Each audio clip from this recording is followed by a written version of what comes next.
Welcome to Stuff You Missed in History Class, a production of iHeartRadio.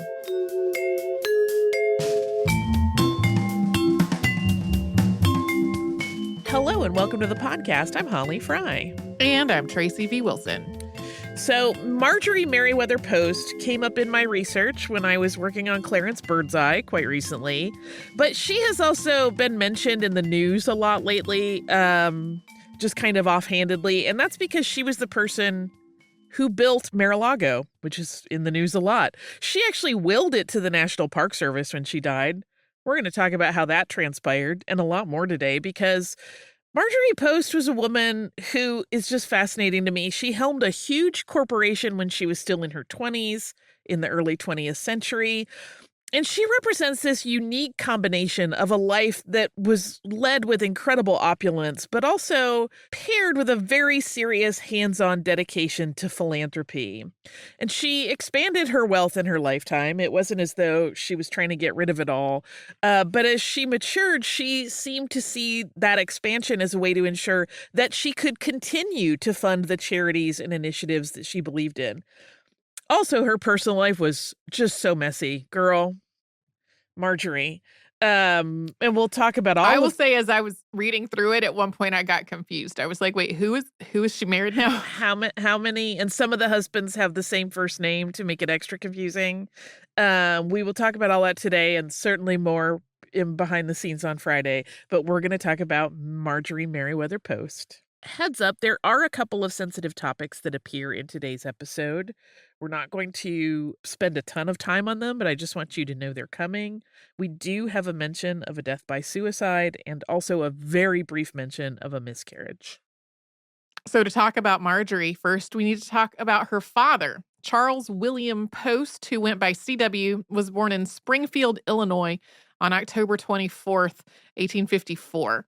His father, also named Charles, had chased the early California gold rush, but then settled into a life in Illinois in the farm equipment business. His mother, Caroline, was a writer. CW enrolled in Illinois Industrial College as a young teenager, but he didn't finish. He convinced his parents that he would be better off joining the workforce, so at 15, he started working for his father. He moved to a different farm equipment company in Chicago after a while, and he lived there in Chicago until he was 22. And then he opened his own general store using money that he borrowed from his mother to fund it. That store was in Kansas, but it didn't quite work out. CW did not stay there. He sold his business and returned home after less than a year as an entrepreneur. He did still want to own his own business, and after marrying a young woman named Ella Meriweather, he opened his own farming equipment company. But the company struggled, and Post had what's often referred to as a nervous breakdown, although some accounts make it seem more like a physical health issue. He and Ella moved to Texas for a change of scenery in the hope that that would help. But then by 1891, he was in Michigan in John Harvey Kellogg's sanitarium as his health was continuing to decline. He had an array of symptoms. There were digestive issues, insomnia, and headaches, plus what's usually called nervous exhaustion.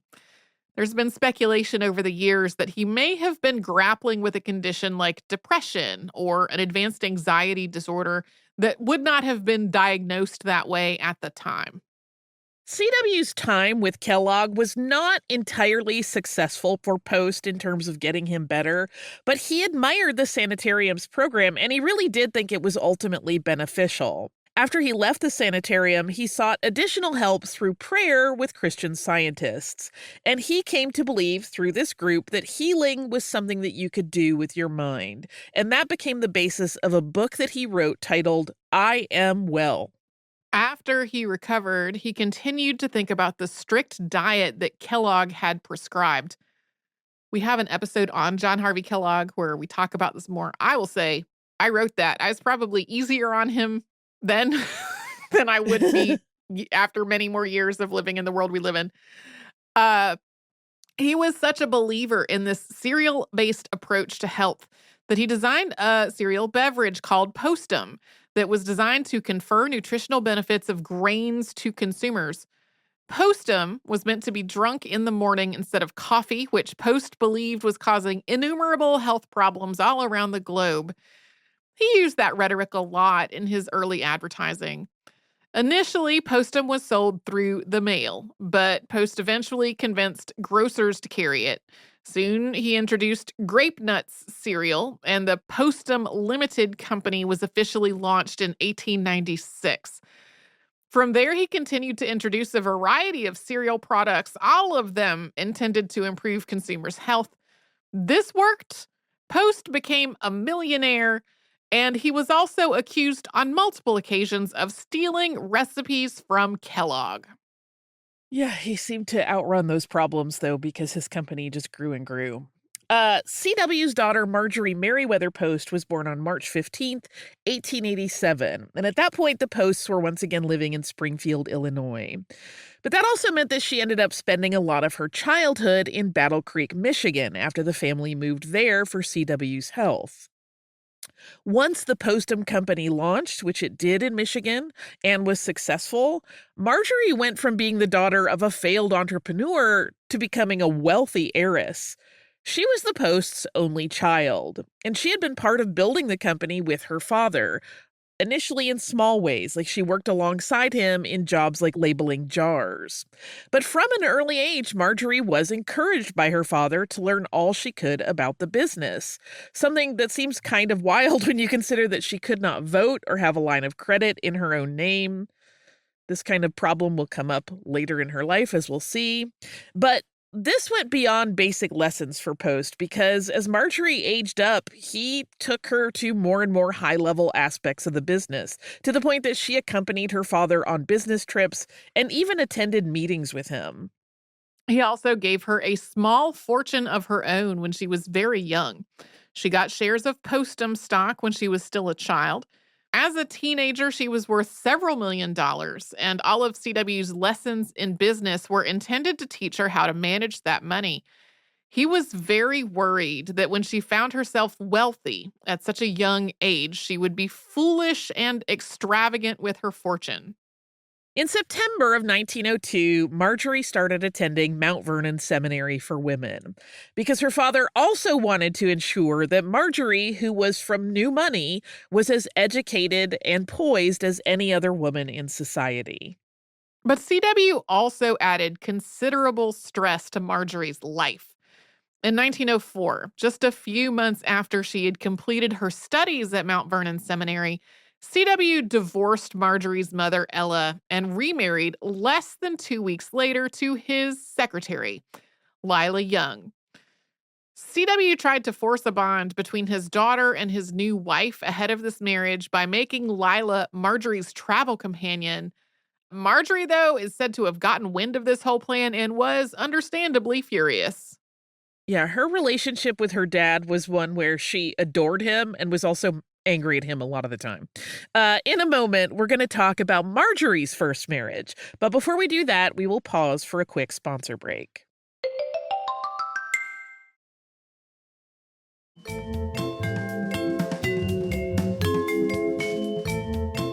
A year after CW and Lila were married, Marjorie, who was 19 at the time, married attorney Edward Close on December 5th, 1905. And as a wedding gift, CW built the newlyweds a massive mansion in Greenwich, Connecticut, which was named the Boulders. And by all accounts, this home sounds like Marjorie basically lived in her own private hotel. It was huge. It had a full staff. It was basically a case where she could just wander around and ask for things and they would magically appear for her. This also had its own wing that was for CW to stay in when he visited. Close, her new husband, was in his mid-20s and he was just starting out on what would be a very successful law career in Manhattan. While Edward worked to build his own practice, Marjorie stayed busy with personal development and volunteer work.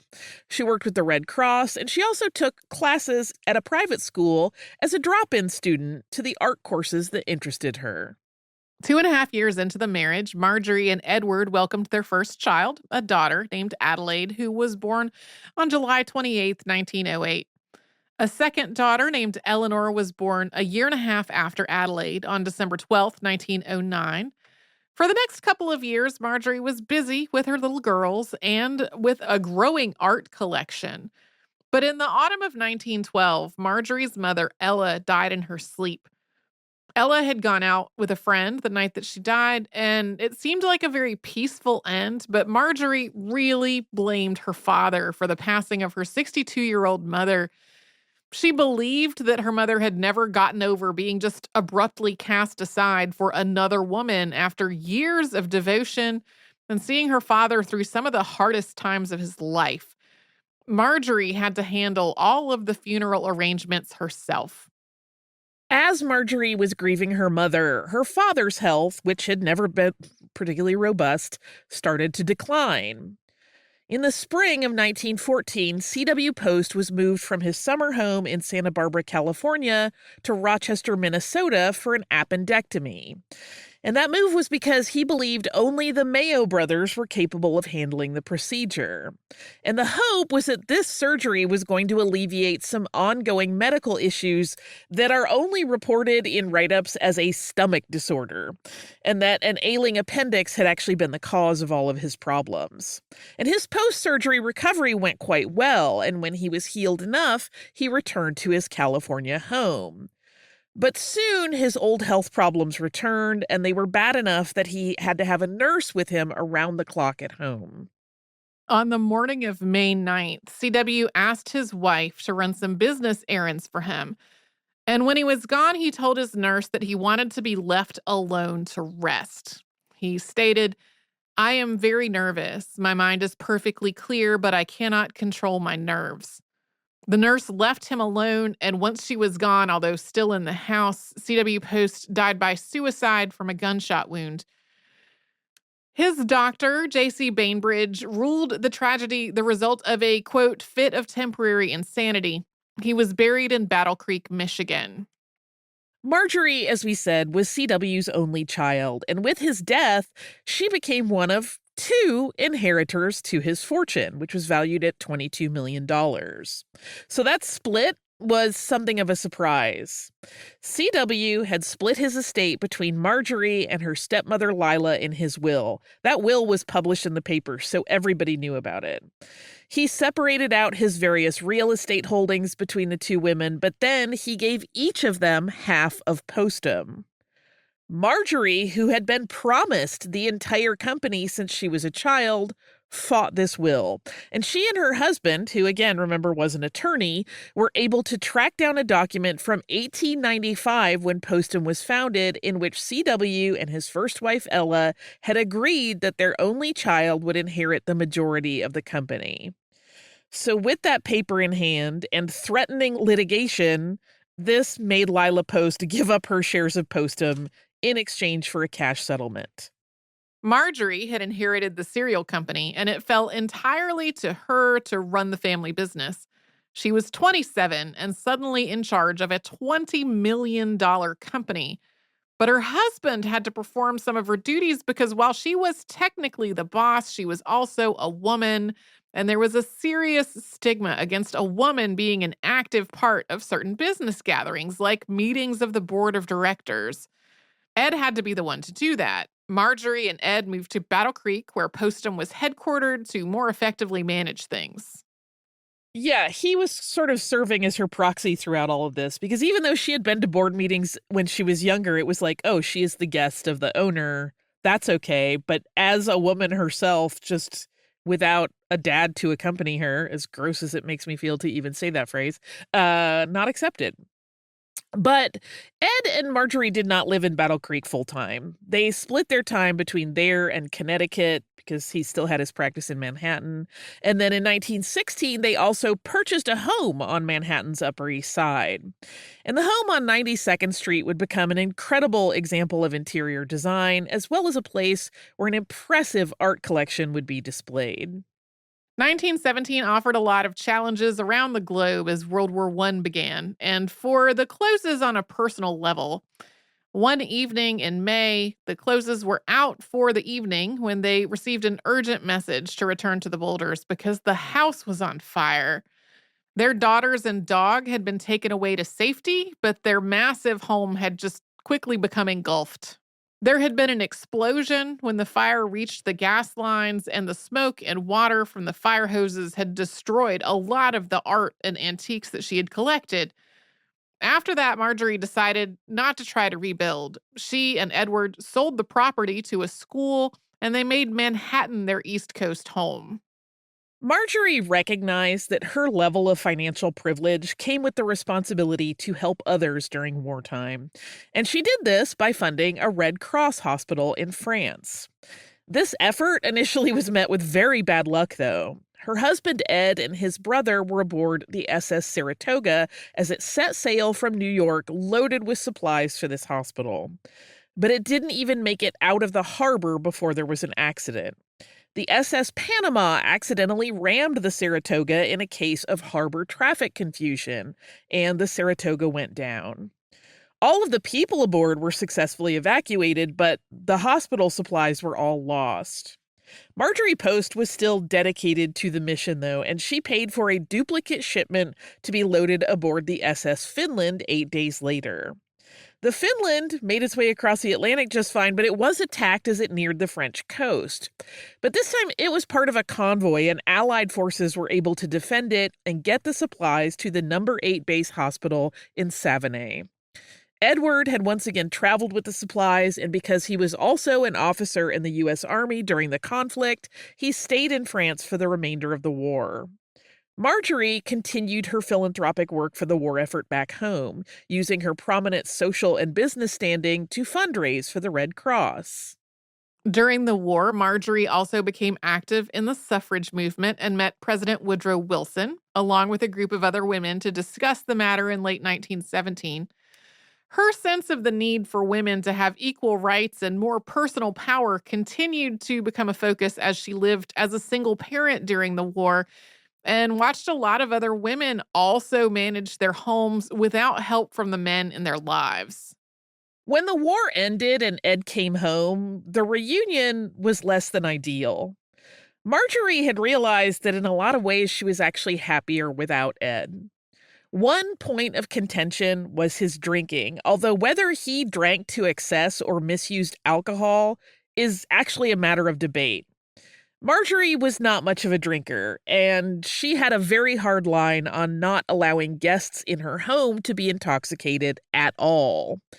This was influenced, no doubt, by her father, who had always advocated for clean living and eating and his ties to Christian Science, and she did not believe alcohol was part of that in any way, the same way her father did. Ed Close enjoyed a drink from time to time, and Marjorie found it absolutely abhorrent the first time she saw him intoxicated.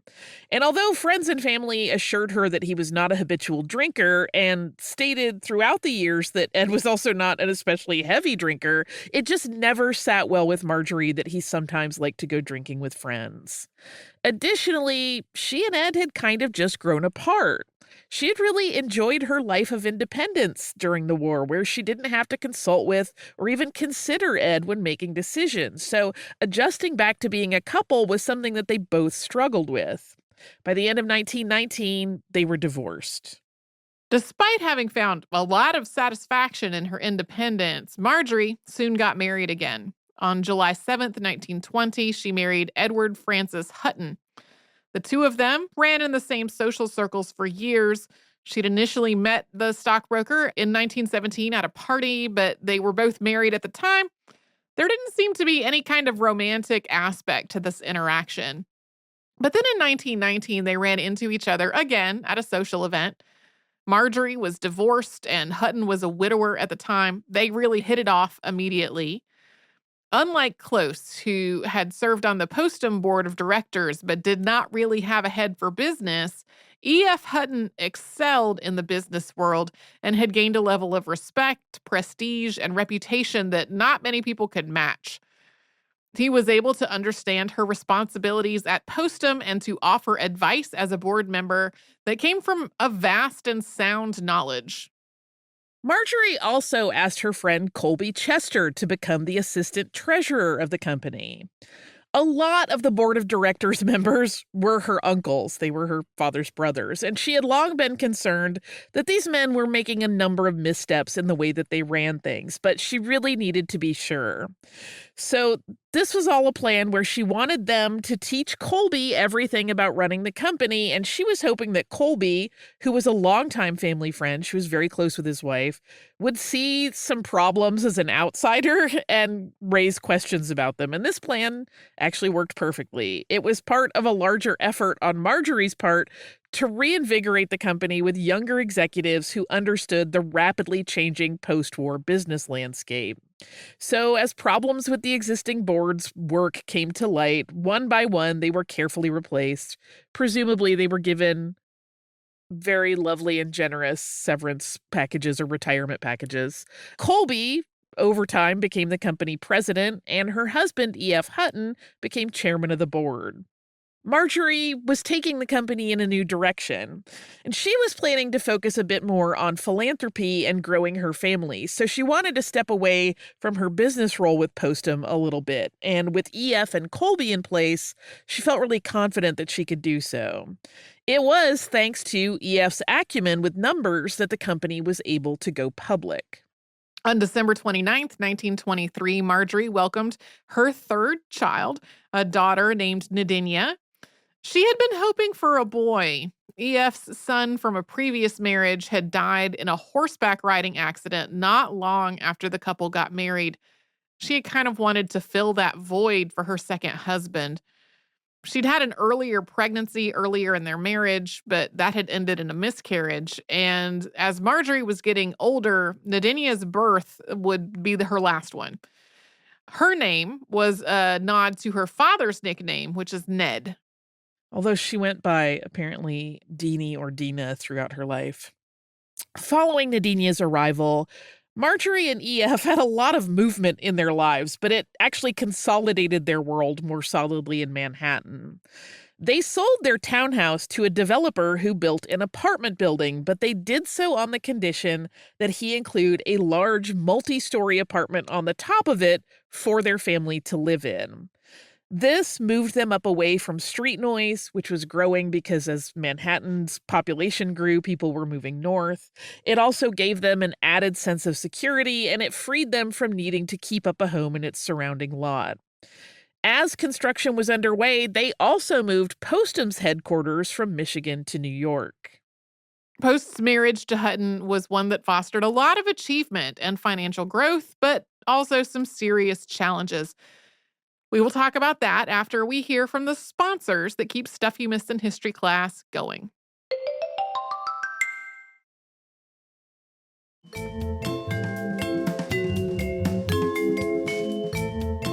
From the time Marjorie and E.F. Hutton got married, they started expanding their real estate holdings together.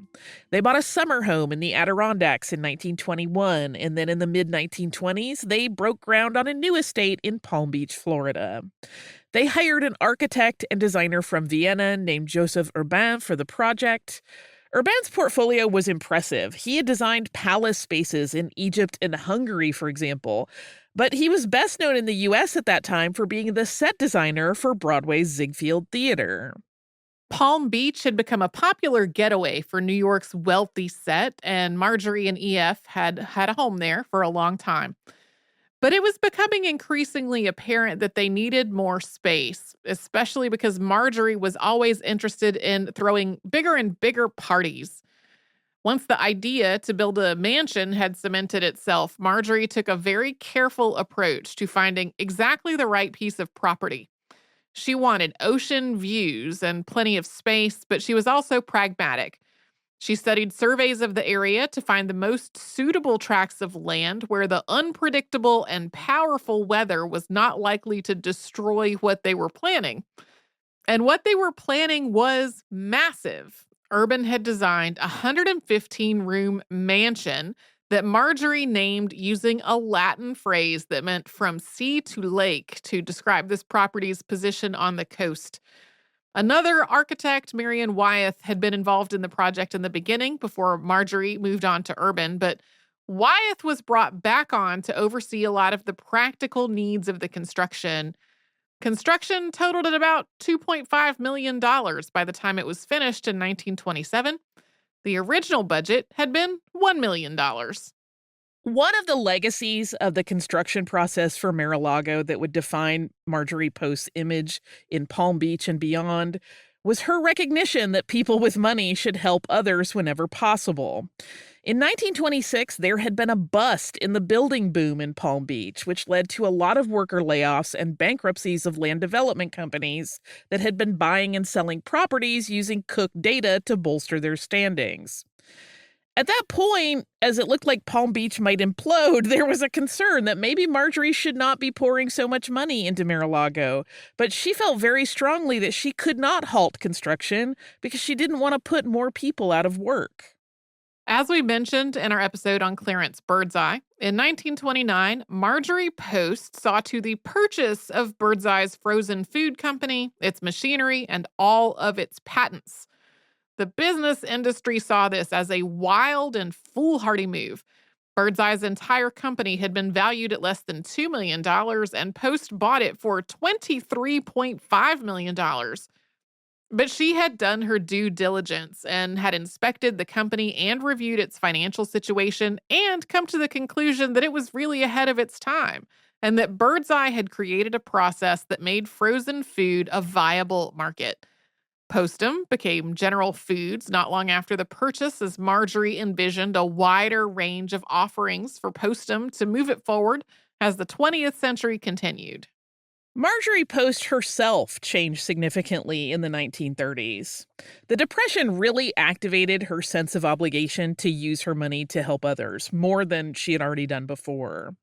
One of the first things she did as the Depression hit was set up what was called the Marjorie Post Hutton Canteen in Manhattan. This was a food distribution center that was originally planned for the needs of women and children. A second center, the Edward F. Hutton Food Station for Men, was also opened in Manhattan, but in another location.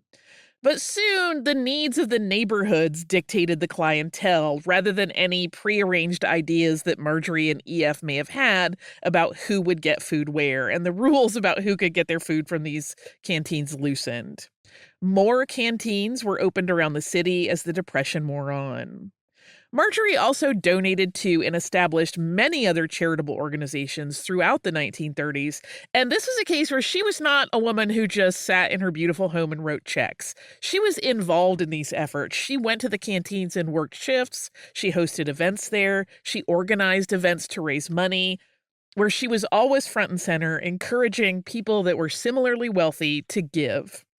Marjorie had been really spendy in her 20s and 30s. She was known to buy a lot of things and give lavish parties, and this was something that her first two husbands often cited as causing some friction. But in her 40s, as her focus turned to helping more consistently to other people, she became less and less willing to spend money on the showy things that had once garnered her interest. She did, however, continue to purchase art. This is something I'm not focusing a lot on in this episode, but she really was an amazing collector of art, jewelry, antiques, sculpture, everything. She saw this all as an investment in a way that she could safeguard important works for future generations to enjoy. Although Marjorie and E.F. Hutton had for a long time been true partners in business as well as in life, their marriage soured over time.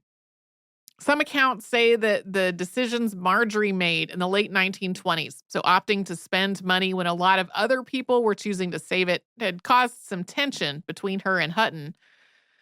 Additionally, Marjorie believed that her husband was cheating on her. When she had proof, which she needed to file for divorce in the state of New York at the time, she did not tell her husband initially. She waited until he was at the pier bidding her adieu on a trip to Europe that he was supposed to be joining her on later. Right before the departure, she told him she knew everything and that she was divorcing him. We don't know a lot about how the divorce trial played out. The entire thing was private and the proceedings were sealed. But on September 7th, 1935, they were officially divorced.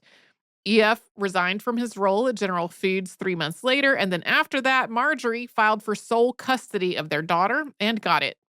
Although Post was described as deeply distraught at finding out that E.F. Hutton, who she had loved deeply, had been unfaithful. She did find love once again, and pretty quickly. While she was planning the divorce, she met a lawyer named Joseph Davies. He was actually a friend of President Franklin Delano Roosevelt. And she and Davies fell in love almost instantly. Joseph, who went by Joe, was also married when the two of them met. But he was smitten, and he started wooing Marjorie anyway. And they soon decided that Joe also needed to get a divorce. Joe's wife went to a divorce ranch in Reno to wait out the required time for her to declare residency and attain a divorce there. 4 days after E.F. Hutton resigned at General Foods, Marjorie and Joe were married. The following year brought additional significant change. While Marjorie had previously stocked up the board of directors at General Foods with people she trusted to run it, she had still maintained a controlling share of the company. And in April of 1936, she became a member of the board of directors in her own right. 6 months later, Joe was appointed as the U.S. ambassador to the USSR, the second person to hold that post. So in early 1937, the couple moved to Moscow. Marjorie's formal dinners at the ambassadorial residence, known as Spaso House, were a vital part of the relationship that Joe was able to develop with his Soviet counterparts. The couple worked together in Moscow for 2 years before Joe got a new assignment in Brussels in 1938. In 1939, they returned home to the U.S., where Joe became special advisor to the Secretary of State. From there, Davies was assigned to a dizzying array of impressive government positions, working at the highest levels of the U.S. government. For years, the Davies focused on fostering and maintaining relations between the United States and Russia, and they were a Washington, D.C. power couple. During the war, Joe published a book titled Mission to Moscow, which was very sympathetic to Stalinism. It was, of course, immediately controversial and seen as propaganda, but it was also hugely successful. In 1945, Joe was given the Order of Lenin by the Supreme Soviet. Yeah, Mission to Moscow was eventually also developed into a movie, which was also considered propaganda. This would seem so scandalous, but they did seem to weather it. As with her previous marriages, though, the relationship between Marjorie Post and Davies took a bad turn. In this case, Joe, who was more than a decade older than Marjorie, started to become really possessive and controlling. He seemed suspicious of her, like maybe she would cheat on him or leave him, and he, according to her, would just never leave her alone. While she may have been contemplating ending things, Davies was diagnosed with intestinal cancer in 1950, and at that point she felt she couldn't leave him. His treatment was successful, but for a while it seemed like she was just going to stick it out, until she discovered that an estate that Joe had bought, but which they had renovated together using her money, had been put exclusively in Joe's name. And she felt like he had done this behind her back and that it was a really sneaky move to take over some of her property. And this catalyzed a rapid downward spiral of bitter arguments between the two over their assets as the breakup just became inevitable. Between real estate and art pieces, the couple had acquired a lot of stuff in their 20 years together. And this time, Marjorie went to a divorce ranch in Idaho to speed the end of the marriage along. Over her lifetime, Post was honored with a lot of awards for her charitable work. In 1957, she received one of the most prestigious from the French government when she was made a member of the French Legion of Honor. The award was in recognition for her support of the World War I hospital, as well as money she raised to fund a 1955 Marie Antoinette exhibition at the Palace of Versailles. In December 1954, before her divorce from Davies, Marjorie purchased a property in Washington, D.C. with a long-term plan. She wanted not to just make the estate, which she named Hillwood, into a place where she could live, but also to establish it as a museum.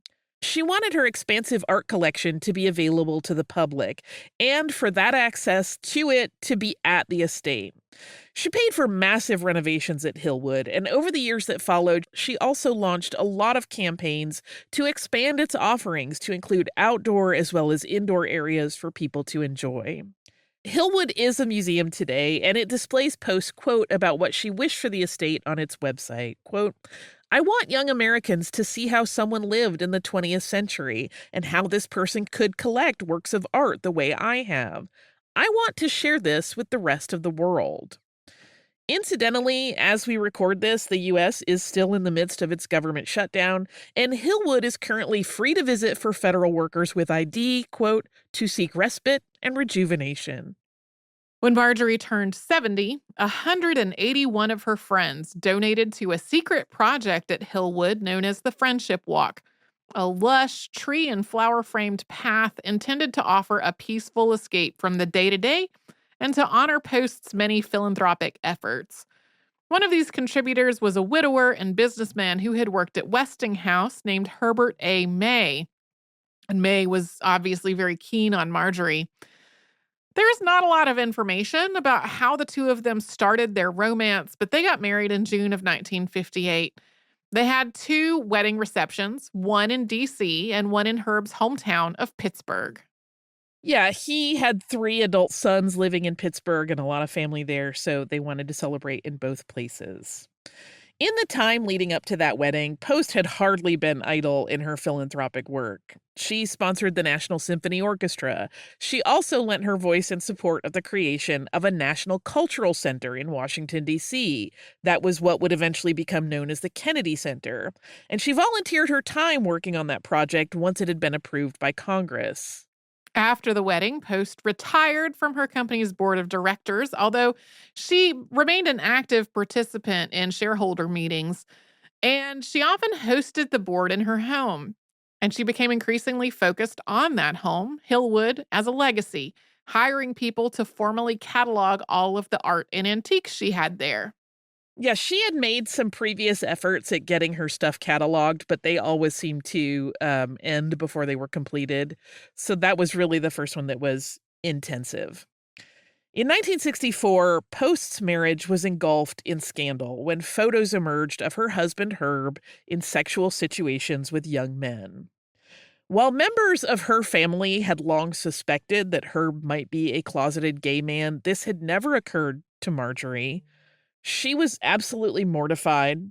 The idea of a scandal was very upsetting and embarrassing, and she withdrew from him. But he also had health problems in the immediate aftermath of the truth coming out. First, he experienced a psychological event of some sort. Nobody ever calls it a nervous breakdown, but he clearly was having a lot of issues, probably from the stress of all of this. And then he had a stroke. And Marjorie paid for all of his medical and treatment expenses. But she did also divorce him in August of that year. For the next 9 years, Post continued to acquire art and also made moves to secure her legacy. She had hopeful plans for her 2 most beloved properties, Hillwood and Mar-a-Lago. For Hillwood, she hoped it would become part of the Smithsonian's collection, and for Mar-a-Lago, she envisioned it as a federal property. The idea of it as a winter White House was actually hers. And the House Interior Committee approved that plan. Similarly, the Smithsonian approved the gift of Hillwood. As an octogenarian, Post slowly lost her hearing. She had other health issues, which she never publicly disclosed. She also became less and less able to participate in conversations with others as her hearing got worse and her memory also started to fail. She still hosted parties, but she was not the hostess she had been in her earlier years. She developed pneumonia in early 1973, but then she surprised her entire family by recovering. But her personality had changed after that. She was no longer the amiable, positive person she had been for more than 80 years. And then that summer, her health once again declined, and she died of heart failure on September 12th, 1973. Although she had made arrangements for those 2 properties, things did not play out as she had hoped. The Smithsonian returned the Hillwood estate to the Marjorie Merriweather Foundation after concerns that it wasn't going to be possible to use it exclusively as a museum, as Marjorie had wished. The foundation, though, did open it as a museum 4 years after Post's death. Yeah, apparently the Smithsonian drafted up a usage plan that included, like, we could use this formal dining room for, like, fundraiser parties, and she was adamant that food would never be in the house once she had died and it became a museum for them. She was very worried that the collection would somehow be damaged if people were in there having parties. So that was not gonna work out. They were not on the same page.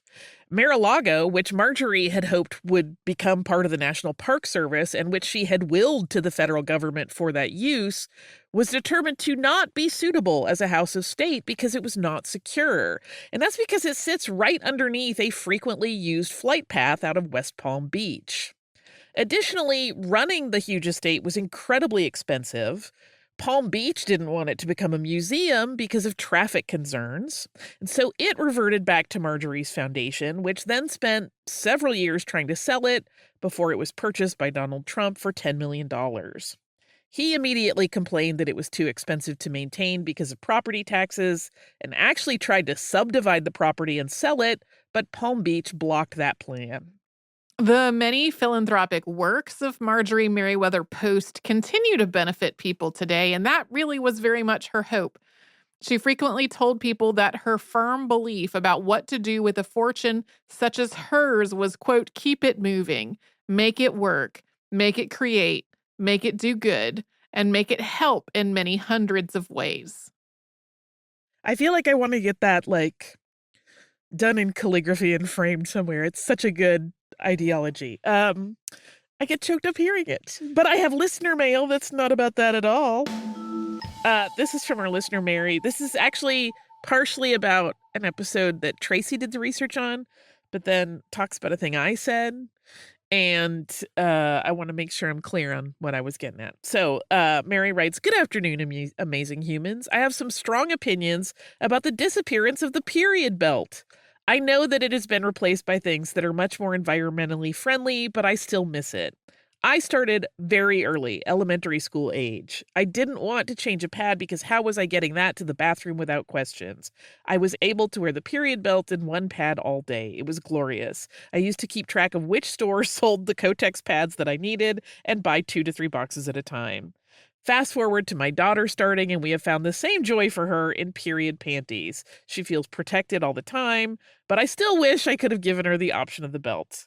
Side quest. Holly mentioned a fellow podcaster person who was trying to distill Hatch Green Chili booze. This made me giggle and feel proud because I sent a can of them to the Savor Humans at the beginning of the pandemic and got Annie hooked. It's always fun to hear of people enjoying something I love from the state I grew up in. I will say, just for clarity, Annie is not the person I know that's trying to do infusions with Hatch chilies into her booze. I just didn't want there to be any confusion. And for someone to be like, Annie, how's that booze coming? And Annie go, I don't know what you're talking about. That's all. For pet tax, Dante is the fluffy 14-year-old diabetic wonder cat, and Lynn is the calico with more opinions than I can count. She likes her personal space. Dante thinks that is ridiculous, so he does stuff like sitting as close to her as possible without touching her. Ah, siblings. P.S. Yes, the thing next to them is a Halloween tree. Take care. Listen, I love a Halloween tree. I fully understand having a pet that loves another pet, and that pet doesn't want to receive that love. We're in the midst of a big thing with that right now. And I love all of this. Those kitties are cute as can be. So thank you for sending this email. If you would like to email us, you can do so at historypodcast@iheartradio.com. You can also subscribe to the show on the iHeartRadio app or anywhere you listen to your favorite shows.